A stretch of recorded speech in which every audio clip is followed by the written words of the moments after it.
थानेसर शहर के प्रत्येक वार्ड में जाकर घर घर कूड़ा उठाने वाले टिप्पर चालकों ने एक बार फिर अपनी मांगों को लेकर धरना प्रदर्शन शुरू कर दिया है। सभी टिप्पर चालकों ने एक दिन का सांकेतिक हड़ताल कर वेतन बढ़ाने और ईएसआई योजना के तहत मेडिकल सुविधा देने की मांग को लेकर इकट्ठे हुए। कर्मचारियों का आरोप है कि उन्हें बेहद कम वेतन मिल रहा है, जिससे वह अपने परिवार को चलाने के साथ साथ बीमारियों को इलाज भी करवाना पड़ रहा है। उन्होंने कहा कि ईएसआई योजना के तहत उन्हें कोई भी मेडिकल सुविधा उपलब्ध नहीं हो पा रही है, जिसके चलते उनका गुजारा बसर करना बेहद मुश्किल हो चुका है। उन्होंने कहा कि उन्हें लगातार आश्वासन मिल रहा है, लेकिन ना तो कोई वेतन बढ़ाया गया है और ना ही ईएसआई योजना का लाभ मिल रहा है। वहीं उन्होंने कहा कि अगर जल्द ही उनकी मांगों की संज्ञान नहीं लिया गया तो भविष्य में लंबी हड़ताल पर जा सकते हैं। नमस्कार सर, जैसे कि आपको पता है कितनी बार हमारी खबर दिखाई जा चुकी है चैनलों पे। हमारे सर 2 बार ना इंसिडेंट हो चुका है, गाली गलौच भी हो चुकी है, हाथापाई भी हो चुकी है, जाति सूचक शब्द भी बोले गए हैं। इतनी बार होने के बावजूद भी हमारे सीनियर अधिकारी एक बार भी नहीं आए हैं। हमें आश्वासन तो देते हैं हर प्रकार से, पर उस आश्वासन पे आज तक भी कोई भी अमलता नहीं हुई है। जैसे इतने आश्वासन ये देते हैं, हमारे जैसे ईएसआई कार्ड का बेनिफिट, हमारे पैसे कटते हैं सैलरी में से, उसको किसी को भी बेनिफिट नहीं मिला ईएसआई के नाम पे। अपना इलाज बंदे खुद करवाना पड़ रहा है तो ईएसआई के पैसे क्यों कट रहे हैं? सैलरी स्लिप हम मांगते तो सैलरी स्लिप आज तक नहीं मिल रही है। तो हमारे साथ हर रोज मतलब कि ये जबरदस्ती काम करवाने के लिए प्रेशर को डाल देते हैं, पर हमारी सुनवाई बिल्कुल भी नहीं होती है। हमारे सीनियर अधिकारी का तो इतना बुरा हाल है, आज तक भी एक बार भी मौके पे नहीं आए हैं। तो इस प्रकार से आप देख सकते हो ईएसआई कार्ड के हमारे बिल्ले बड़े खड़े हैं कर्मचारी काफी, जो अब इतना देख लो सर 9,500 रुपये सैलरी है इनकी। ये जो उनसे 40,000 50,000 रुपये, 1-1 लाख रुपए भी खर्चा इनका आ चुका है। ये कहाँ से भुगतान करेंगे? इतनी कम सैलरी के अंदर कहाँ से भुगतान करेंगे? आश्वासन देते हैं हमारे सीनियर अधिकारी, सैलरी बढ़ा देंगे, थोड़े दिन में बढ़ा देंगे, ऐसा कर देंगे। सैलरी तो बढ़ती नहीं है और उल्टा हमारे ऊपर हटाने की धमकी देते हैं। तो प्लीज हम तो प्रशासन से और आपके चैनल के माध्यम से सभी जनता से हाथ जोड़ के एक विनती करते हैं, हमारा संविधान करो बिल्कुल ही, क्योंकि हम बहुत परेशान है। लोगों की सेवा कर रहे हैं सभी, देख सकते हो आप, और हमारे साथ ही इतना अत्याचार हो रहा है। तो ये बहुत चीज आप देख सकते हो। ये एसआई के देखो बिल है, ये हमारे ट्रीटमेंट करवाए हुए, आप देख भी सकते हो। एक बार दिन से पूछो इतनी। सर जैसे आप स्ट्राइक पे आए हो तो आज कितने दिन के लिए स्ट्राइक पे आए? आज एक ही दिन के लिए रखोगे?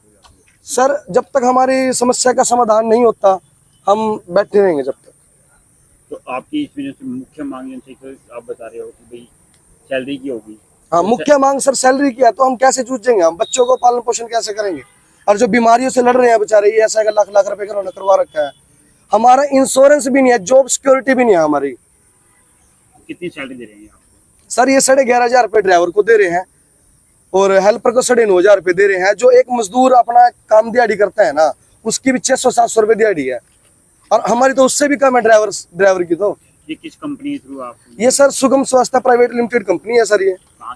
ये सर हमें इस चीज का नहीं अनुमान है, कोई दिल्ली की बोलता है, कोई कहीं की बोलता है। और 2.5-3 साल हम हो चुके हैं वर्क करते हुए, आज तक कोई भी समाधान हमारा नहीं हुआ है।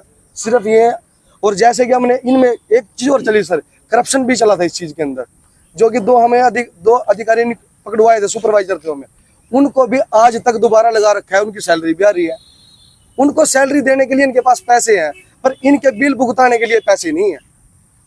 तो आपने अपनी मांगों को लेकर उच्च अधिकारी से बात करी? हमारे सीनियर अधिकारी को हमने कितनी बार बोल दिया है, जो हरियाणा हेड है जी को बोल चुके हैं, हमारे रविंदर सर है जो एमटी के लाले है, सबको बोल चुके हैं हम। अब हम कहाँ तक जाएंगे सर? पहले भी हमने सीएम तक हमारी दी थी एप्लीकेशन, और दोबारा फिर देंगे सर।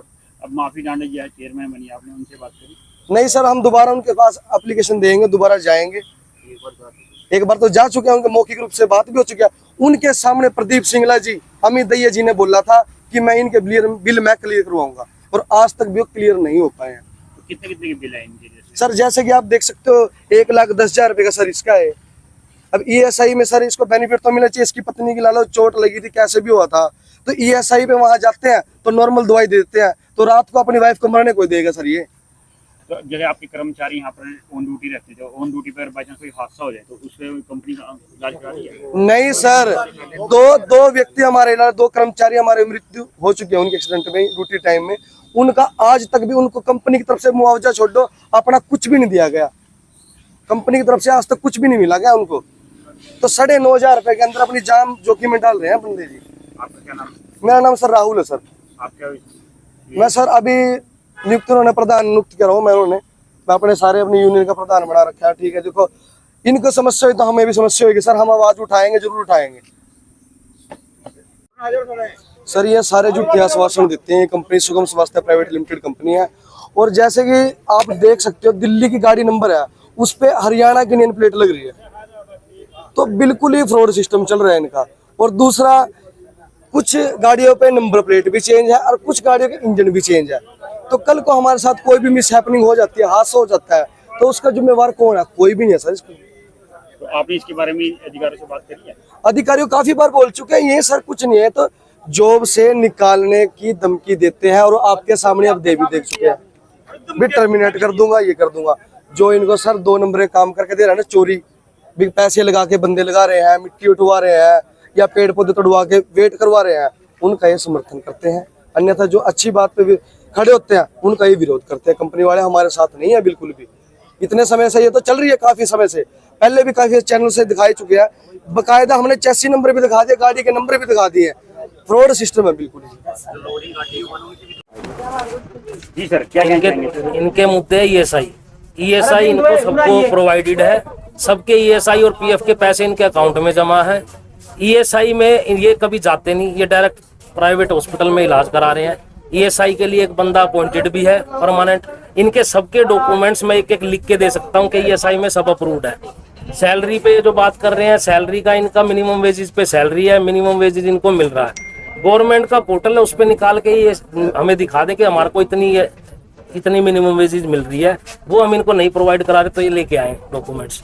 हम इनके पूरे डॉक्यूमेंट्स देने के लिए तैयार हैं। सर, आप कौन कौन से हॉस्पिटल आप सिग्निस हमने इनको पैनल पे कराया। पहले ईएसआई खाली ओनली ईएसआई का हॉस्पिटल था, उसके बाद इनकी कंप्लेंट थी कि वहाँ पे अवेलेबल नहीं होते, तो हमने इनको ये कौन सा था हॉस्पिटल, BS8 केयर है, सिग्नस BS8 केयर, वो आदेश हॉस्पिटल, वो सब इनको लिस्ट हमने प्रोवाइड करा दी कि ये हॉस्पिटल्स आपके।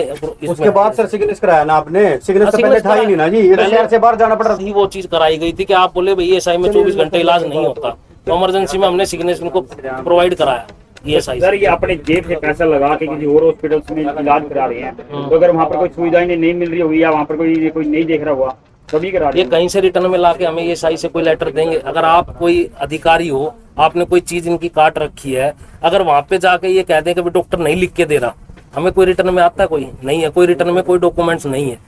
वर्बली आके ये चीज बोलना एक मेरे पास भी नहीं है, मैं ईएसआई पे कैसे क्लेम कर सकता हूँ? नहीं कर सकता क्लेम ईएसआई को भी। कोई उनका डॉक्यूमेंट्स लेके आए, उसके बाद मैं ईएसआई पे क्लेम करूँ? आप ईएसआई कटवा रहे हो तो आपका हक बनता है, जाके वो रिटर्न में देंगे डॉक्टर, क्यों नहीं देंगे? और सर पीएफ का क्या रहा सर? पीएफ आपका सबका आ रहा है, सबका एक तरफ हम कह रहे हैं अभी एक तरफ से कट रहा है सर, हमारा पीएफ पूरा कट रहा है। जो पीएफ कट रहा है वो सारा आ रहा है। ये पीएफ का पिछली बार भी बताया गया था, जो पीएफ का एक शेयर गवर्नमेंट के उसमें जाता है, वो गवर्नमेंट शेयर आपको शो नहीं होता, लेकिन आपके अकाउंट में जब आप निकलवाओगे पीएफ, तो वो पूरा पीएफ की पूरी डिटेल आती है। वो पिछली बार भी मैंने इनको डॉक्यूमेंट शेयर किया था। इंश्योरेंस इनका पूरा कवर्ड है 100% ईएसआई में फुल, चाहे एक्सीडेंटल है चाहे कितने ही लाख का। वो ईएसआई जो गवर्नमेंट देती है वो फुल इंश्योर्ड होता है, चाहे वो 10 लाख लगे। उसके हमारे पास इंद्री में यहाँ भी एक लड़का था, उसके भी उनको 5-5 लाख रुपए उनके घर पे गए हैं, 10-10 लाख का उन्होंने इलाज भी कराया हुआ है, उनके पूरे डॉक्यूमेंट्स हैं। मेरे पास 1200 लेबर है, एक लेबर नहीं है मेरी, और यूएलबीओ में सब में इलाज हो रहे हैं। सर, एक चीज इनकी और मांग थी, जिनसे इनकी गाड़ियां हैं, ये उनके कागज पूरे नहीं है, इंश्योरेंस इनके कागज सब पूरे हैं, कहोगे आपको अभी शेयर कर देंगे। इनके कहने से मेरे पास डॉक्यूमेंट्स है, मैं हर गाड़ी में डॉक्यूमेंट्स रख दूं, कोई जिम्मेवारी लेगा? नहीं लेगा। इनमें से किसी की आरसी खुदती है, अगर मैं जिम्मेवार बैठा हूँ यहाँ पे, अगर किसी गाड़ी का डॉक्यूमेंट्स कम है तो मैं दूंगा। मेरी गाड़ियां खड़ी है थाने में, मैंने डॉक्यूमेंट्स दे रखे हैं, केस चल रहा है, डॉक्यूमेंट्स के बगैर वो गाड़ियां छुटेंगी ही नहीं। इनके डॉक्यूमेंट सबके हैं। प्लेट भी जो हाई सिक्योरिटी वाली कईयों की नहीं है, इसके बारे में हाई सिक्योरिटी नंबर प्लेट्स के लिए हमने अप्रूवल ले लिया है, और इनके सबकी अथॉरिटी से हमने लेटर लिख के दे दिया, क्योंकि वेस्ट में चलती हैं। कई बार ये होता है नंबर प्लेट पीछे से धक्का मारने में या कहीं पर टूट गई है, जिनकी टूटी है उनके लिए हमने अथॉरिटी में लेटर दे दिया कि हमें इनकी सिक्योरिटी नंबर प्लेट नहीं चाहिए, वो नहीं आ रही है, वो नई अपॉइंट लिख जाएंगे। और सब पे हमने लिखवा दिया था, इसलिए कि अगर नंबर नहीं था, कई गाड़ियों पे वो प्लेट गिरी है, तो उसके बाद हमने नंबर भी इन पे सब पे मेंशन कराया। आपका शुभ नाम? अमित दैया। आप क्या हो इसमें? Project head.